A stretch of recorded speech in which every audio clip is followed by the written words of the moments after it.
Awal mula PT Freeport Indonesia berdiri, dimulai pada tahun-tahun 1904 sampai tahun 1905 saat suatu lembaga swasta dari Belanda Koninklijk Nederlandse Aardrijkskundig Genootschap KNAG, yakni Lembaga Geografi Kerajaan Belanda, menyelenggarakan suatu ekspedisi ke Papua Barat Daya yang tujuan utamanya adalah mengunjungi pegunungan salju yang konon kabarnya ada di tanah Papua.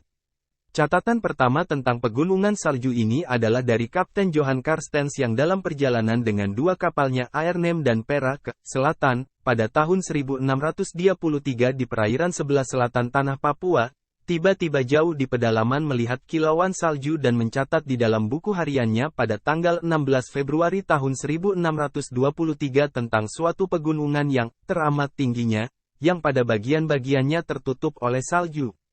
Catatan Carstens ini menjadi cemoohan kawan-kawan yang menganggap Carstens hanya berkhayal. Walaupun ekspedisi pertama KNAG tersebut tidak berhasil menemukan gunung es yang disebut-sebut dalam catatan harian Kapten Carstens, inilah cikal bakal perhatian besar Belanda terhadap daerah Papua. Peta wilayah Papua pertama kali dibuat dari hasil ekspedisi militer ke daerah ini pada tahun 1907 hingga 1915. Ekspedisi-ekspedisi militer ini kemudian membangkitkan hasrat para ilmuwan sipil untuk mendaki dan mencapai pegunungan salju. Beberapa ekspedisi Belanda yang terkenal dipimpin oleh Dr. H.A. Lorentz dan Kapten A. Franzen Henderse. Semua dilakukan dengan sasaran untuk mencapai puncak Wilhelmina, puncak Sudirman sekarang, pada ketinggian 4,750 meter.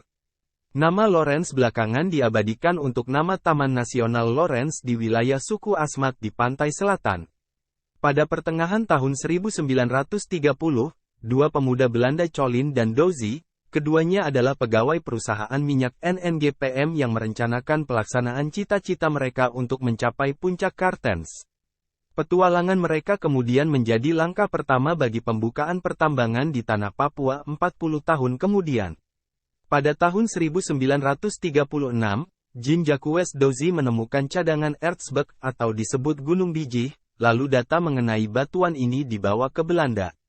Setelah sekian lama bertemulah seorang Jan van Gruisen, Managing Director perusahaan Oostmacapi, yang mengeksploitasi batu bara di Kalimantan Timur dan Sulawesi Tenggara dengan kawan lamanya Forbes Wilson, seorang kepala eksplorasi pada perusahaan Freeport Sulphur Company yang operasi utamanya ketika itu adalah menambang belerang di bawah dasar laut. Kemudian Van Gruisen berhasil meyakinkan Wilson.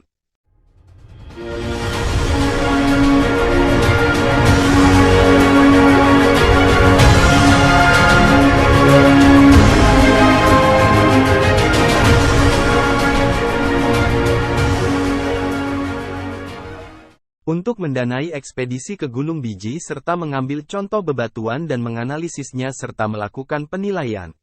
Pada awal periode pemerintahan Soeharto, pemerintah mengambil kebijakan untuk segera melakukan berbagai langkah nyata demi meningkatkan pembangunan ekonomi. Namun dengan kondisi ekonomi nasional yang terbatas setelah penggantian kekuasaan, pemerintah segera mengambil langkah strategis dengan mengeluarkan Undang-Undang Modal Asing, UU No. 1/1967. Pimpinan tertinggi Freeport pada masa itu yang bernama Langben Williams melihat peluang untuk meneruskan proyek Erzberg.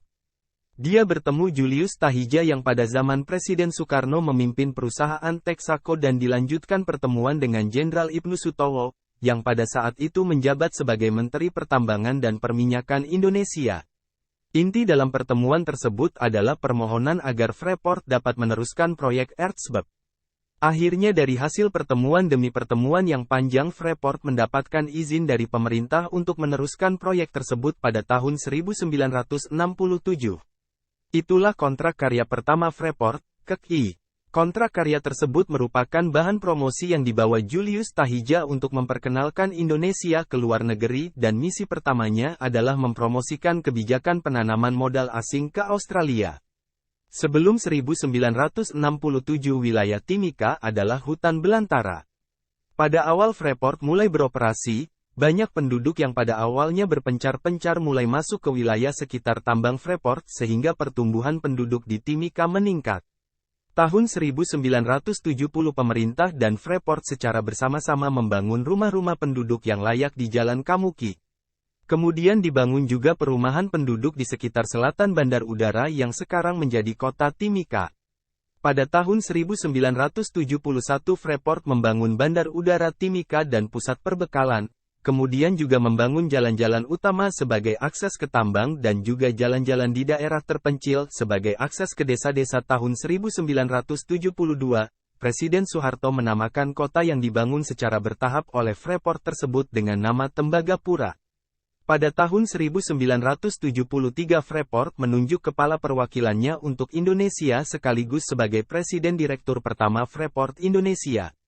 Adalah Ali Budiarjo, yang mempunyai latar belakang pernah menjabat Sekretaris Pertahanan dan Direktur Pembangunan Nasional pada tahun 1950-an, suami dari Miriam Budiarjo yang juga berperan dalam beberapa perundingan kemerdekaan Indonesia, sebagai Sekretaris Delegasi Perundingan Linggarjati dan anggota delegasi dalam Perjanjian Renville.